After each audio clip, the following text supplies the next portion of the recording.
Hi hello నమస్తే. Assam CM Himanta Biswa Sharma ఇతను యాక్చువల్గా కాంగ్రెస్లో పనిచేసి కాంగ్రెస్ నుంచి భారతీయ జనతా పార్టీలోకి వెళ్ళి అంటే ఎమ్మెల్యేలు ముఖ్యమంత్రితో సహా పార్టీ మారినటువంటి చరిత్ర ఇతను హిమంత బిశ్వ శర్మకు ఉంది. ఎందుకంటే జనరల్గా ఎమ్మెల్యేలు మారుతారు కదా, ఒక పార్టీ నుంచి ఎమ్మెల్యేలుగా ఎన్నికయ్యి పార్టీలు షిఫ్టింగ్ చేసి డబ్బులు తీసుకొని అమ్ముడుపోయో దేనికో మొత్తం పార్టీలు మాట మీరు చూశారు. కానీ ముఖ్యమంత్రి ఎమ్మెల్యేలతో సహా పార్టీ మారి ముఖ్యమంత్రి అనేటువంటి వ్యక్తి హిమంత బిశ్వ శర్మ కాంగ్రెస్ నుంచి. మీరు జస్ట్ ఇమాజిన్ వాళ్ళ క్రెడిబిలిటీ ఏంటని మీరు ఒకసారి అర్థం చేసుకోండి. ఓకే, మోర్ ఓవర్ ఇతను ఒక పోస్ట్ చేశాడు. అంటే వాళ్ళ భారతీయ జనతా పార్టీకి సంబంధించిన అస్సాం ఎక్స్ అకౌంట్లో ఒక పోస్ట్ చేశారు. ఆ పోస్ట్ ఏంటంటే అది చూపించకూడదు, ఎందుకంటే మనకి అంటే గన్స్ అవన్నీ చూపిస్తే కాపీ రైట్స్ పడతాయి. ఓకే, కమ్యూనిటీ గైడ్లైన్స్ పడతాయి, అందుకని చూపించట్లే గన్ పాయింట్స్ అవన్నీ. ఓకే, అదేంటంటే వీడియో అంటే పోస్ట్ ఏం చేస్తాం, ఒక ఏఐ వీడియో చేశారు. హిమంత బిశ్వ శర్మ ఇలా గన్ను పట్టుకొని ఇలా నిలబడితే ఎవరిని ఇద్దరు ముస్లిమ్స్ వ్యక్తుల్ని పెట్టి ఆ ముస్లిం వ్యక్తుల్ని గన్ పాయింట్ బ్లాంక్ షాట్ అని క్యాప్షన్ పెట్టి no mercy foreign free Assam అని పెట్టారండి. ఏది ముస్లిమ్స్ వైపు గన్ను పెట్టి no mercy foreign free Assam point blank shot అని పెట్టాడండి. ఏమంటే దాన్ని అపార్థం చేసుకుని ముస్లిమ్స్ మొత్తాన్ని చంపేస్తే గన్నులు పట్టుకొని ముస్లిమ్స్ మొత్తాన్ని చంపేశారనుకోండి, అది అసలు ఏంటి? ఒక రాజకీయ నాయకుడు ముఖ్యమంత్రి స్థాయిలో అలాంటి పోస్టులు చేయటం ఏంటి? నాకైతే అర్థం కాలే. ఓకే, సరే పోనీ అతను ఏమన్నా చిన్నప్పటి నుంచి భారతీయ జనతా పార్టీలో ఉండి ఆర్ఎస్ఎస్ బజరంగ్ దళ్ లాంటి వాళ్ళు అట్లాంటి కొన్ని క్యాంపుల్లో పెరిగి వచ్చినోడైతే అనుకోవచ్చు. అలా పెరిగి వచ్చారనుకోండి, ఆర్ఎస్ఎస్ బీజేపీ బజరంగ్ దళ్ వాళ్ళు చిన్నప్పటి నుంచి ఆ క్యాంపుల్లో పెరుక్కుంటూ వచ్చి వాళ్ళ టీచింగ్లో బలంగా నాటుకొని పోయి, సో వాళ్ళు స్ట్రాంగ్ ఐడియాలజీలో ఉన్న వాళ్ళు సరే పెట్టారంటే సరే వాళ్ళు చిన్నప్పటి నుంచి ఆ ఐడియాలజీలో పెరిగారు అనుకోవచ్చు. ఇతను కాంగ్రెస్లో పనిచేశాడు. ఇతను అర్థమైందా? కాంగ్రెస్లో పనిచేసి కాంగ్రెస్లో ఉన్నప్పుడు ఎన్నిసార్లు బీజేపీ వాళ్ళని తిట్టుంటాడు. కాంగ్రెస్లో ఉన్నప్పుడు రాజకీయం చేసుకుంటారు కదా వాళ్ళు. ముఖ్యమంత్రి అయ్యాడంటే కాంగ్రెస్ ముఖ్యమంత్రి అండి ఇతను. అస్సాం ఇతను కాంగ్రెస్ ముఖ్యమంత్రి, పార్టీ మారి బీజేపీ ముఖ్యమంత్రి. అదే చెప్పాను, ముఖ్యమంత్రితో పార్టీ ఫిరాయించారనమాట వీళ్ళు. అంటే మరి ఎన్నికల ముందు ఎన్నిసార్లు బీజేపీ వాళ్ళని మీరు మైనారిటీలకు అండగా, కాంగ్రెస్ వాళ్ళు మైనారిటీలకు అండగా మాట్లాడతారు కదా, మరి ఎన్ని ప్రసంగాలు ఇచ్చింటాడు అతను మైనారిటీలకు అండగా, బీజేపీ వాళ్ళని తిడతా మీరు కమ్యూనల్ చేస్తారు అది చేస్తారని చెప్పి ఎన్ని తిట్టుంటాడు అతను ఎన్నికల క్యాంపెయిన్లో. సడన్గా ఈ పోస్ట్ ఏంటి, గన్ను పెట్టి పాయింట్ బ్లాంక్ ఫారెన్ ఫ్రీ, మొత్తం కూడా దారుణమైనటువంటి పోస్ట్. అది దారుణమైన పోస్ట్. కమ్యూనల్ హేట్రేట్ వైలెన్స్ వల్ల ఒక్క ప్రాణం పోయినా సరే వాడి వెనక కుటుంబం ఉండేది. కుటుంబం అల్లాడిపోతారు, విలువల్లాడిపోతారు. ఓకే, వెనక పిల్లలు ఉంటారు. అసలు ఈ కమ్యూనల్ హేట్రేట్నెస్ని, వైలెన్స్ని ఎలా తగ్గించాలో తెలియక మాలాంటి వాళ్ళకి నేను రోజు వీడియోలు పెడుతున్నా. వాళ్ళు ఐడియాని, వాళ్ళ యొక్క భావజాలాన్ని కొద్దిగా డౌన్ చేద్దామని అంతే. ఇది కమ్యూనల్ హేట్రేడ్నెస్, వైలెన్స్ భావజాలం కొద్దిగా ఒక న్యూట్రలైజ్ చేయకపోతే ఎవరన్నా చంపేస్తారేమోనని మాలాంటి వాళ్ళు వీడియోలు పెట్టే వాళ్ళందరూ వ్యతిరేకంగా మాట్లాడుతున్నారు. ఓకే, ఇప్పుడు అదే కమ్యూనల్ హేట్రేడ్నెస్, వైలెన్స్ పెట్టి గన్ను పెడితే ఇప్పుడు అక్కడ గొడవలు వస్తే ఏమైంది, గన్నులు తీసుకుని కాల్చేస్తారు ముస్లింలని. వాళ్ళు ఊరుకుంటారా? ముస్లిమ్స్ ఒకరిని గాలిస్తే వాళ్ళు ఊరుకుంటారా? సరే, బీజేపీ ప్రభుత్వం కదా గొడవ ఎందుకని వాళ్ళు సైలెంట్గా ఉంటారు ముస్లిమ్స్. ఓకే, ఇప్పుడు అలాగని ప్రాణం మీదకి వస్తే ఊరుకోరుగా ముస్లిమ్స్. వాళ్ళు అసలుకే తిరగబడేటువంటి కమ్యూనిటీ అది.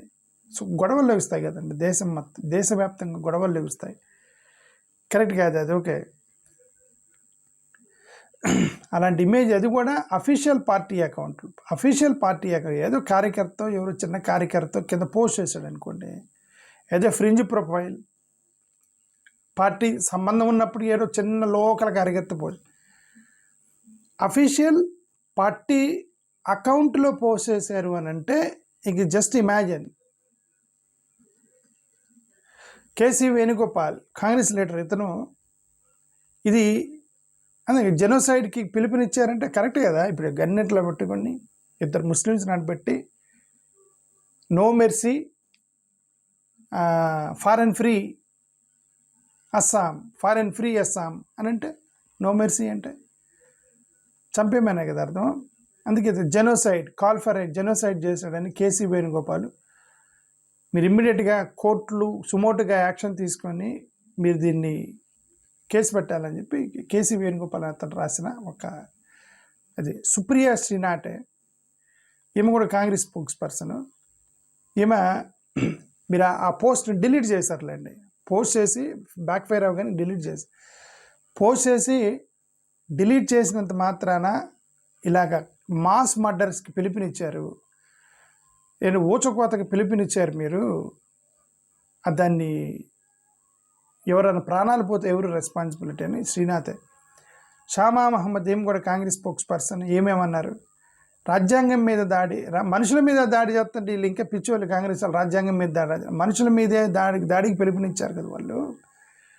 ఇంకా రాజ్యాంగం అనేది పుస్తకంలో రాసుకుని రూల్స్ అండ్ రెగ్యులేషన్స్ అండి. మనిషి అనేది మనుషుల్నే చంపమని వాళ్ళు పిలుపునిచ్చినప్పుడు ఇంక రాజ్యాంగం మీద దాడి, జుడిషియల్ సైలెన్స్, ఇదంతా కాంగ్రెస్ వాళ్ళు పిచ్చి స్టేట్మెంట్లు చేస్తారు అప్పుడప్పుడు. ఓకే, ప్రియాంక చతుర్వేది, ఇది ఒక హేట్రెడ్ డ్రివెన్, ఇది ద్వేషము విద్వేషపూరితమైనటువంటి రాజకీయం, ఇది కరెక్ట్ కాదు, అరెస్ట్ చేయండి అని శివసేన యూబీటీకి సంబంధించిన ప్రియాంక చతుర్వేది మీరు యాక్షన్ తీసుకోండి ముఖ్యమంత్రి మీద అంటే ముఖ్యమంత్రి కాదు కదా పోస్ట్ చేసింది. Actual I think BJP social media వాళ్ళు పోస్ట్ చేసి ఉండొచ్చు. ఓకే,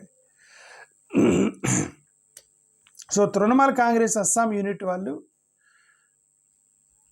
తృణమూల్ కాంగ్రెస్ వాళ్ళు అంటే టీఎంసీ 2 రాష్ట్రాల్లో ఉంది మీకు తెలుసు, వెస్ట్ బెంగాల్, అస్సాంలో కూడా ఉండిద్ది ఆ పార్టీ. సో వెస్ట్ అస్సాంలో ఉన్నటువంటి తృణమూల్ కాంగ్రెస్ యూనిట్ వాళ్ళు ఇంకదే అబ్సీన్ నార్మలైజ్డ్ హేట్ అనేదని చెప్పారు. సాగరిక ఘోష్ ఈమె టీఎంసీ, ఈమె కూడా తృణమూల్ కాంగ్రెస్ ఎంపీ, షేమ్ఫుల్ ఇది ఇట్లాంటి పోస్టులు చేయటం ఇన్సైట్మెంట్కి దారితీస్తాయన్నది. కొంతమంది జర్నలిస్టులు రెస్పాండ్ అయ్యారు. రానా అయూబ్ అనే ఒక జర్నలిస్ట్ రెస్పాండ్ అయ్యాడు, ఇది డెప్రేవిటీ ఫ్రమ్ ద టాప్, అసలు ఇది వీళ్ళకి ఆ పైనుంచే వచ్చింది అని ఇతను రానా అయూబ్ అనేటువంటి ఒక జర్నలిస్ట్. ప్రశాంత్ భూషణ్ అనే వ్యక్తి సుమోటోగా మీరు సుప్రీంకోర్టు సుమోటోగా తీసుకొని కేసు పెట్టాలని చెప్పి ప్రశాంత్ భూషణ్ ట్వీట్ చేశాడు దాని మీద. సరే, ఏదైనా హేటు వైలెన్స్కి రాజకీయం చేసుకోండి అండి, మేము ఆ డెవలప్మెంట్ చేసి ఈ డెవలప్మెంట్ చేసాం, అదంతా చేయొచ్చు అండి. ఇది ఏంటంటే ఇది గన్ను పెట్టి ముస్లిమ్స్ మొత్తం కాల్చేస్తున్నామని పెట్టేస్తే అదే ఉడుకు రక్తం ఉన్నవాడు ఏం చేస్తాడు, నిజంగానే వాడు పక్కనే 1000-2000 దొరికే గన్నులు కూడా ఉంటాయి, పట్టుకుని కాల్చేస్తే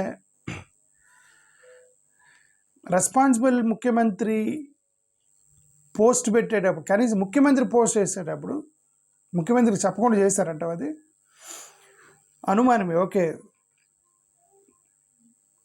సో మియా మన గతంలో ఇతనే మియా అనే ఒక పదం వాడాడు. మియా అంటే బెంగాలీ ఆరిజిన్ ముస్లిమ్స్ని ఇన్ఫిల్ట్రేటర్స్ అనే పదం వాడాడు అనమాట ఇక్కడ అస్సాంలో. మీరందరూ మియాలని చెప్పేసి.